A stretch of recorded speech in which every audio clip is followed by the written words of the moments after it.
Je j'aimerais encore parler ce matin, c'est le choix de Dieu dans le ministère. L'appel au ministère, ça commence toujours par le choix de Dieu. Parce que lorsque Dieu choisit une personne dans le ministère, il tient compte de son cœur. Dans Samuel 16, 7, on a vu comment Dieu avait fait son choix sur David.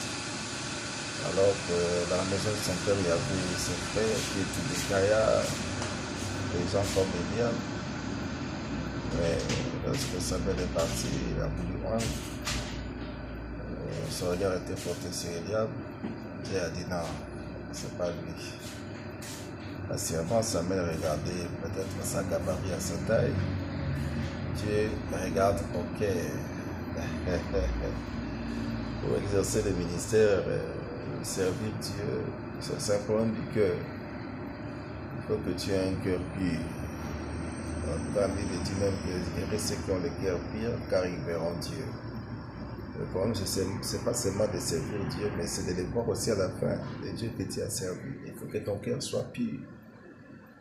Mon frère, ma soeur, c'est bon de l'Éternel. Dès que pour entrer dans les services de Dieu, la meilleure des choses à faire, c'est d'abord de prier à Dieu que votre cœur soit pur et sincère envers lui. Vous allez voir qu'il a donné à son fils un nom qui est au-dessus de tout nom. Ce n'était pas à cause de sa puissance, non. C'était à cause de son cœur obéissant, Jésus-Christ. Voilà pourquoi Isaïe a prophétisé, il a dit, il s'est élevé devant nous comme une faible plante sortant d'une terre desséchée. Il n'y avait ni beauté ni éclat pour nous attirer, mais cependant c'est lui qui était le sauveur. Il a été méprisé, abandonné des hommes hors de douleur, habitué à la souffrance. Tu vois, pour atteindre ce niveau, il faut avoir un cœur obéissant.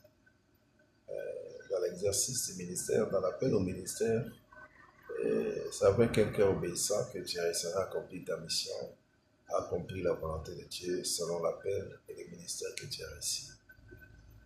Voilà pourquoi j'insiste encore ce matin pour parler pour les cœurs qui ont obéissant. Que Dieu vous bénisse et les bichops particuliers. Au bénéfice.